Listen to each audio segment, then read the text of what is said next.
Yo left, yo left, yo left, right, left. The rhythm of Stephen King's The Long Walk. 50 boys start an endless road. Fall behind and get your ticket punched. This is the Winter Wolf's Den and our review of The Long Walk.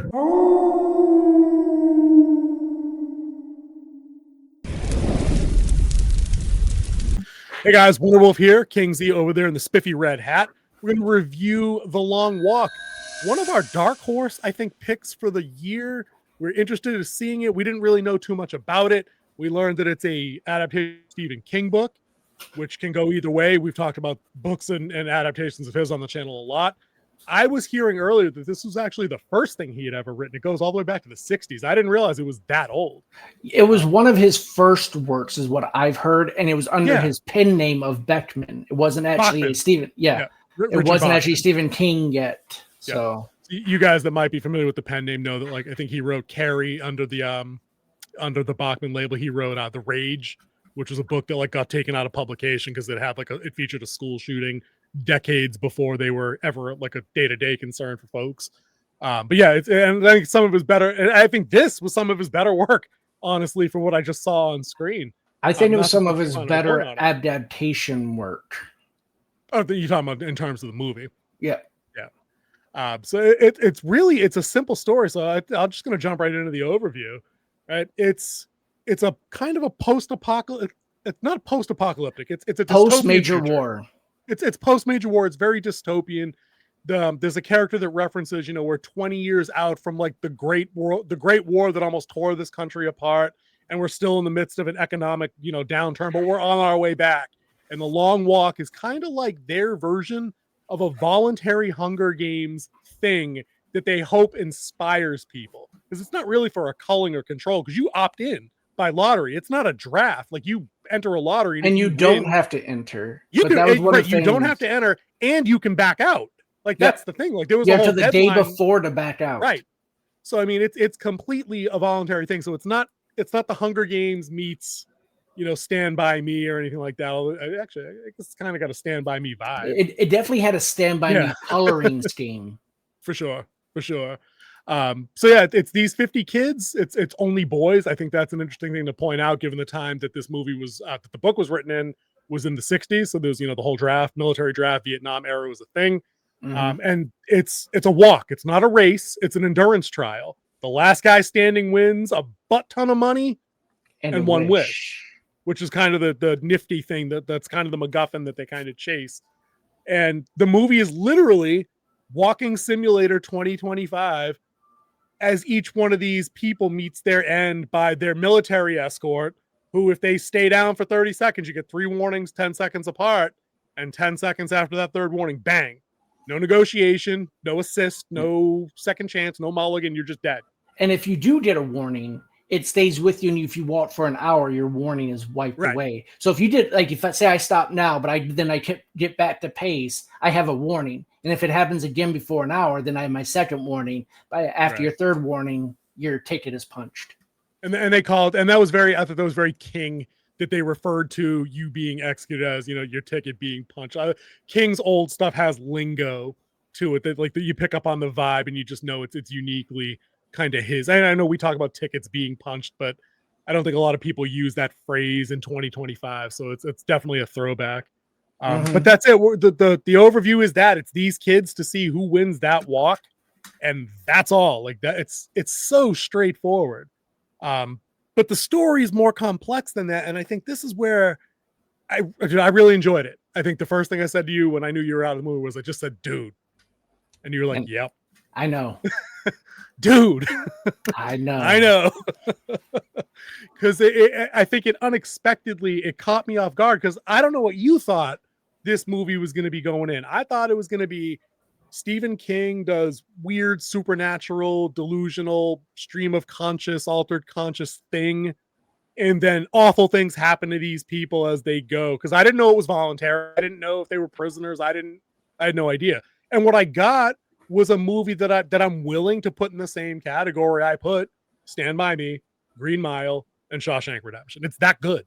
All three. The characters in this movie are memorable, the drama that goes between them is memorable, nuanced, complex. They're not all a bunch of a-holes to each other for 400 miles. You like almost all of them. And I had no idea that was coming.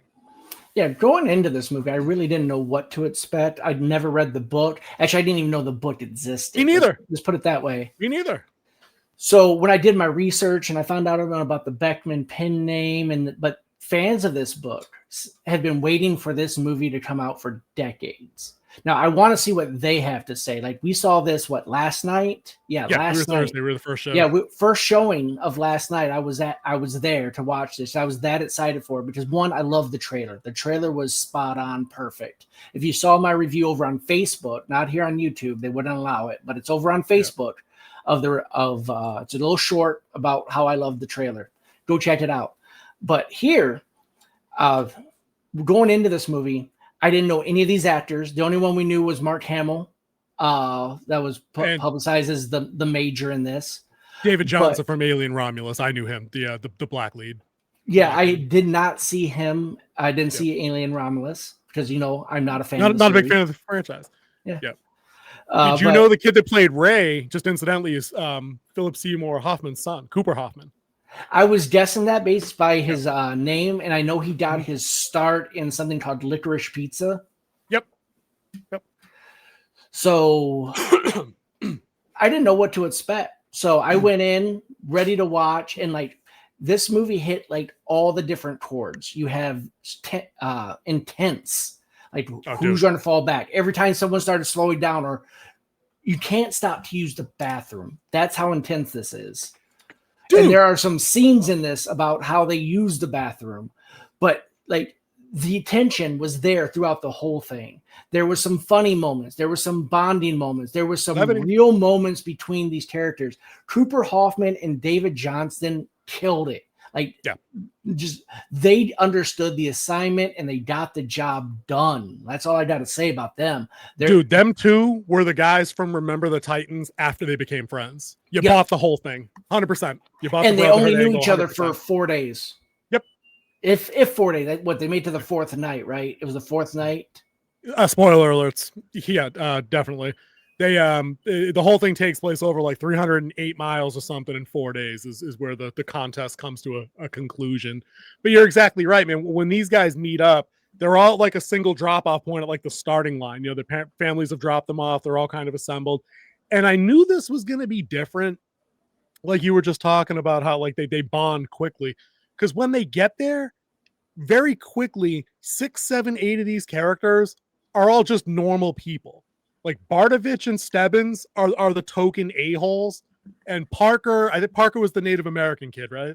Was that his name? The kid with the long black hair? Yeah, Colin Parker. Colin Parker, right? He's the loner, but he's not an a-hole. He's kind of up and down, right? But there's you got Garrity, you got McReese, you got Olsen, you got Curly, and Arthur Baker. That was the other tall, skinny guy. That was Arthur Baker. You had Richard. And who's the author? The author was Harkness or Hark, something like that. Yeah, Harkness, Richard Harkness. Yeah. So I mean, dude, that's 8 of them that we just named, and that's mainly the principal cast. This movie doesn't show you the deaths of 49 other people on the walk. You know what I mean? Some of them are lost in a pretty dramatic session right at that midpoint going up the hill, which was nuts. Because this is the thing, right? Stuff I didn't think about while going in to see this movie, right? Using the bathroom. And dude, it's that whole thing is used brutally twice, right? And you're 3 times. There was a comedy bit of it too. Yeah, with the peeing on people was kind of funny. But again, that's levity in the face of situations that didn't undermine the other situations. But a dude literally loses because he's got IBS in the shits. Yeah. And he's dead because of that. And you don't think about that when you're you're talking, I'm going on a hike. If I shut myself, no. You don't think about that. You're not thinking about a rock in the shoe. That came up. You're not thinking about a twisted ankle. That came up twice. And when it came up the second time, a fucking tank ran over that kid, and they were still giving him warnings. And they shot him. And you're he was not getting back up and making pace. Now, by the way, making pace means you have to be traveling at a 3 mile per hour pace consistently. Forever. Right. And like, so the basics of those things are nuts. The things but that's Stephen King. He finds these things from real life, like being trapped in a car by a dog. What would you do if if your child died and there was a way you could bring him? Like, that's not a real life. You know what I mean? He finds these things that prey on natural fears. You know what I mean? And not being able to stop walking to do something like eat or piss or sleep. Dude, what the fuck? This movie was full of those things. Like, it was never the army at these guys' backs, like force marching them and like taunting them. Dude, never. I don't think anybody. The army guys. They never even said a word. Not a word except for Hamill. For warnings. It's major. It was that warning. Warning 1, number 17. That's your first. But I mean dialogue to a character, like a back and forth, like an exchange. None. So you know what I mean? They're not comical. They're not villains. They're just there. Yeah. You know, and that's kind of intimidating too when you talk about things you don't think about that would be terrifying while you're just going for a walk. And one thing that's terrifying. One thing I want to point out at the beginning, like they never, like they all, the way they're talking, you don't believe that they're going to die. Like we saw, we know it, but the way that the beginning is, they're not talking about, like, that's why they said you get your ticket.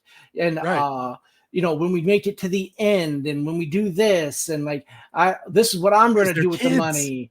And it's like kids. Yeah. So they don't really talk about like the mortality that's of this walk starting off. They're trying to look at it as like, I have a chance when you, and in this one, compared to the book you start off with 100 kids. Yeah. This one only had 50, one from each state. I thought that was a good, again, we talk about adaptations on the channel all the time. I think, again, that's a clever way of managing something that wouldn't translate to a more streamlined story on screen as it would in a book. Because even 50 here, they had to give us 8, 9, 10 of those in some kind of meaningful way. If you had 100 to start with, you're really just asking for like a bloodbath of cannon fodder. And the movie is better off for not having more than one people. Of those scenes. Yeah, and plus you would also have to include more character work. You have to build more character. It would just dilute down what they had. Yeah, it would just dilute down what they had. Because you would then lose track of people like Arthur and Hank, who you know aren't the main characters, but they're the main B characters. Oh, dude, they felt like it, dude. They 100% felt like it, man. I'm telling you. Oh yeah, they really did. And even the C characters, like the author was Harkness. Yes, right? And when he won, he was going to write a book from inside the wall. Yep. That was his thing. Now, you mentioned a key detail of a change from the book. I want to throw in the other one that I mentioned earlier before we started. You mentioned the reduction from 100 to 50. So the other key outside of the ending change, which I'm not going to discuss because we're not going to spoil that at all. I don't even know that I told King Z what that change was. I might not even tell him. Another big change from the book is that when King wrote this in like 68 or whenever it was, all the participants in the long walk were aged like 8 to 12. And we were talking about how wild the optics of that would have been different today if we had had a bunch of grade schoolers and middle schoolers on a walk guided by the military who were shooting them dead if they fail to keep pace, voluntary or not. The optics of that movie that never gets made in 20. And I mean, you had it bad enough when you had number 7, Curly, who looked like he had lied about his age to get into the walk. He 100% did. Because he looks younger than everybody else there too. By 5 years. By 5 years, easily. Yeah, in my opinion. And I think they did that kind of to honor that vibe from the book about really nailing home how young these people are supposed to be, and that the conditions economically are so bleak that like this is just what you do. It's like volunteering as tribute in the Hunger Games. Like, you know, it's when you put in too many, you don't even volunteer, you just put in so many extra bids so you get more rations during the year, but then you get a higher chance of being picked. Yeah, you know, in the lottery system there. But yeah, no, this cast of characters was great. The death scenes in a lot of circumstances are shocking. They're brutal. They're graphic. I think all, you know, it's funny though. The ones that are the least brutal or the least graphic are kind of the mains. Where I'm thinking of Arthur Baker in particular, where he decides he's going home. He kind of fades in the background and it blurs as he makes the other guys promise not to look back. Mm-hmm. You know what I mean? And then he kind of it's kind of like lens flare and like rain and weird stuff that makes so you can't see it. But like early like the rain. Oh, dude, that was Stebbins. That was Stebbins, though. I'm gonna stop tear up right now just even hearing that, because again, that's one of your your semi-villainous characters. He's just a dick, but he finally says his first real thing, that isn't like some mechanical quote about body systems of the long walk or anything else. And it's like, then he's dead, and then it fucking rains. Yeah. He missed it by like 10 seconds. I'm like, dude, that's anime levels of despair. Yeah, when you get down towards the final bunch, you could definitely see the bonding. Plus, there was already, a few of them already had that bond. Yep. But like as they were whittling down and they got more into a pack, they kind of bonded. And then you had like the outsider who wanted that bond so bad, and he took it upon himself that he always messed everything up. That Barkovich, Barkovich. You just saw he was fighting some inner demons through this whole thing. So yeah, dude, he's another classic Stephen King character. You think he's like Bauer or whatever his name was from like It, like it was Bauer from Stand By Me. I think the Kiefer Sutherland character. I might be mixing up, but he's the typical bully teenage jackass character that would like cut his initials into like the fat kid. That's who he is. But like he has that moment of humanity later on where he's like, I didn't want that kid to die. I was just fooling around. I just always screw shit up. You guys have to include me. Like, I want in on it. I'll help. If I win, I'll donate money to that guy's wife. Like, why didn't anybody ask me? And you feel for him. But then he takes a dickhead turn and he has like a psychotic break. Yeah. And he runs ahead of his guys and then turns around and fucking kills himself in front of them. And I'm like, dude, if you were going to do that, you should have just fallen behind and done it. But like, no, he had to go out and he had to screw people one more time. And then that didn't even kill him. The military just lets you bleed out, and then they shoot you a little bit. They let you suffer for a minute, and then they shoot you. Yeah, dude, that's some cold-blooded shit. Like the rules to this game were they were infallibly like rigid. Like the one kid that tried to run away, done. Yep. So one of the rules that they stated is that one, you have to maintain 3 miles per hour, and if you step off the pavement, you get your ticket punched immediately. And no warning. No warning. You're automatically gone. It happened a few times. One kid I remember, the first kid, I think, just tried to run off the highway, and the guy hit him on the 50 cal and lit him up. That was nasty. There was one on the highway. There was one in the city where he tried to make a break for the store. Into the store. That's the other one I remember. And then there was the third one where he kind of undressed and then ran off. Oh, dude, that kid. Oh, I think that, he was like a tall, lankier kid. Mm-hmm. He stripped down to his boxes and like just durka-durka-doo. Like, went. Yeah, because he broke. Like he broke mentally. That's exactly what happened there. And I mean, there was if you watched the trailer, they were talking about it, and it was like everyone breaks on this. Either your body's going to give out or your mind is going to give out. Yep. Yeah, dude. Some poor kid had a seizure like before they even got to Heartbreak Hill. And like they're giving him warnings as he's foaming at the mouth. And I'm like, dude, this is fucked. Yeah. Right? Like third warning. All right. Blam. I guess they have to play by the rules. Yeah, dude. If they didn't. I'm saying it's the same thing with the kid that got run over by the tank or by the troop carrier. I'm like, dude, like, why'd you stand in front of the thing? Don't stand in front of the thing. I mean, you're boned anyway. They're not going to do anything for you. But it was that all of those deaths were rough. The craft of it all. I was never bored watching this. Right? No, you think a movie about walking simulator would be boring, but they changed their shot selection so much into some really interesting stuff. So you're not always just looking at these dudes face on walking towards you. You're not always seeing them in profile walking side by side. They do a lot of shots where like you're looking straight down at them, like an overhead video game. You're off in the distance watching them walk towards you, looking at their shadows, at their boot steps, all kinds of different things. Like the entire movie is dialogue driven because they're only on the road. They don't stop for the quiet moment on the camp out. One of them, I think Ray has a dream once about his mom, and that's literally the only time you leave the road. Once the movie gets started. It's like the shot selection keeps you in it. The pacing is great because it plays like a horror movie. Like there is a meaningful thing that happens, whether it's they lose a player or a walker or whatever, or they have a bonding scene, or you get into that dream sequence and reveal a little backstory. It's like every 8 to 10 minutes for like an hour and a half, hour. Yeah, or it's a big save moment because they pulled for each other. They were always pulling for each other. They were never happy when someone got their ticket punched. It wasn't a celebration. No one celebrated a death, dude. Which was wild because I'm guaranteeing in the book, Barkovich is turned up to 12. I guarantee in the book that piece of shit celebrated a couple of deaths. Because I'm hoping that in the book, somewhere along the line, he injures himself or calls out for help and they just ignore him. Like, I hope he gets it. I need him to have that comeuppance. But in the movie version, as I got, I'm like, dude, like it was a bad beat that like he snapped and became the a-hole. Now, technically, doing this thing, those actors probably put themselves through hell. And you saw through hair and makeup changes throughout the scene, you see like the drowsiness in their eyes. The growth. You see like the drain and like a lot of them that kind of just gave up or they broke. You see the loss of the will to live in their eyes based on how they did their makeup and how they had them perform. So the director knew what he was doing, Mr. Francis Lawrence. Who did the Hunger Games, I believe. He definitely knew what he was doing. And his hair and makeup team, I mean, spot on. Wow. You guys did fantastic. The character that most comes to mind for what you're just talking about was Olsen. I think he played by Ben Wang. Ben Wang. Hilarious throughout the entire thing. So when he starts to lose his will to go on and just is really quiet and doesn't have a smart ass comeback anymore, you're like, yep, we're about to lose Wang.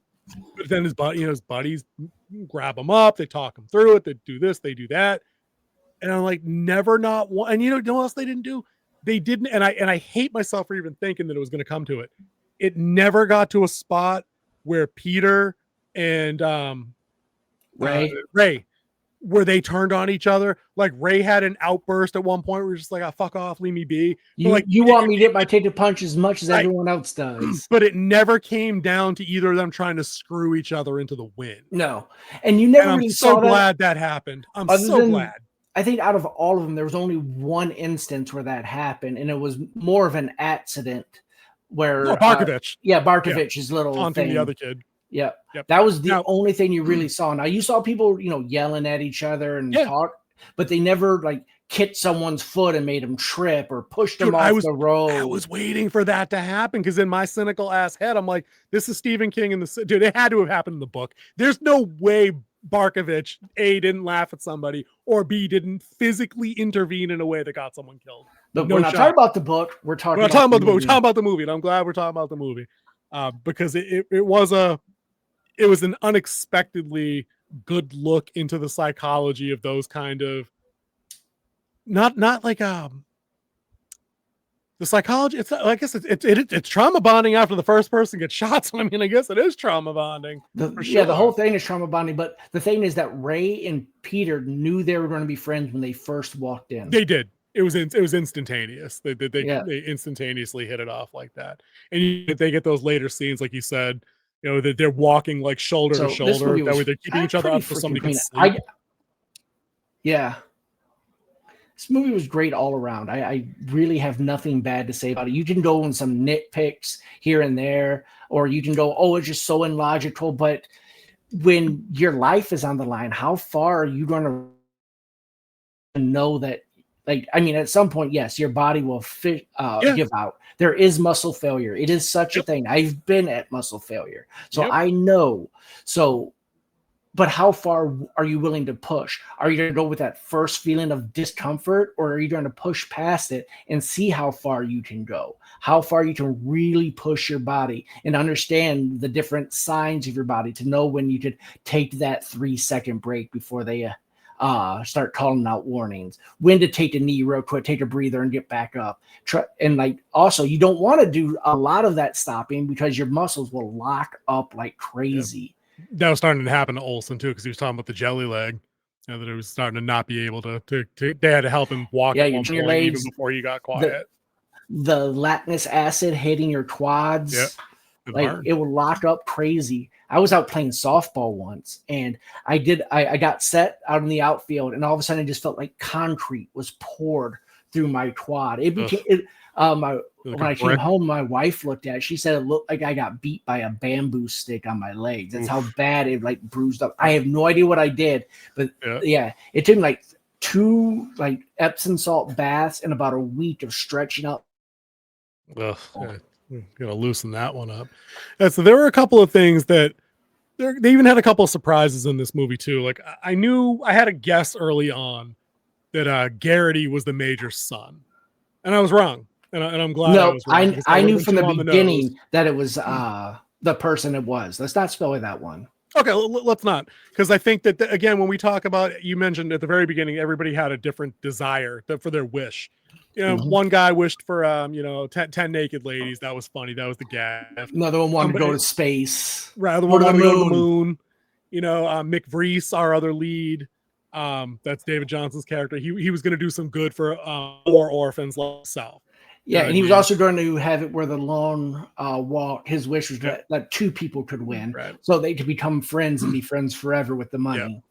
Which was kind of cool.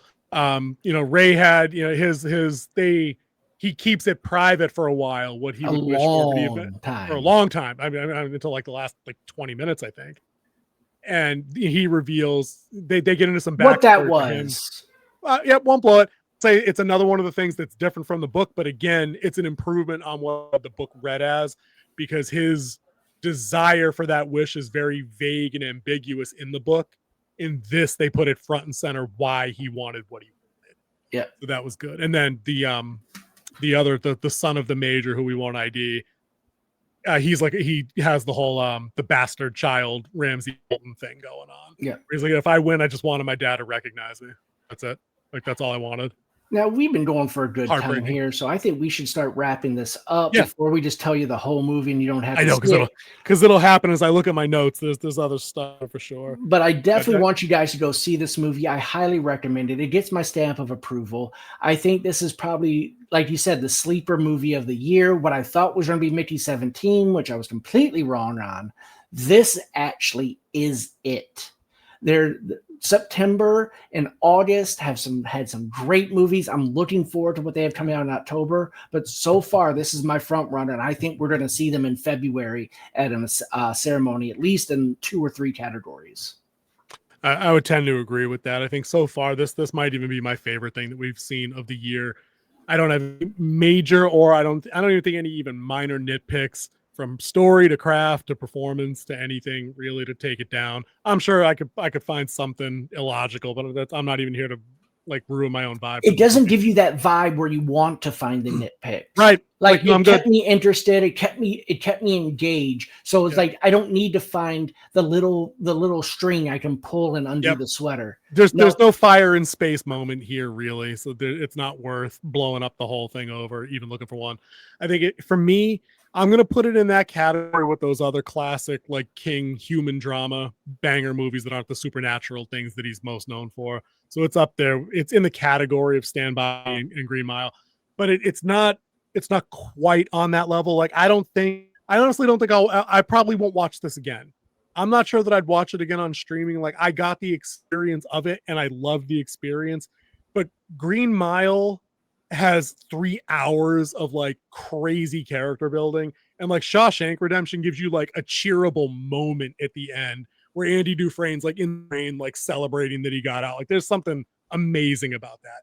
The Long Walk has a very satisfying ending where the winner's wish is granted in real time, but the world is still the same after the wish is granted.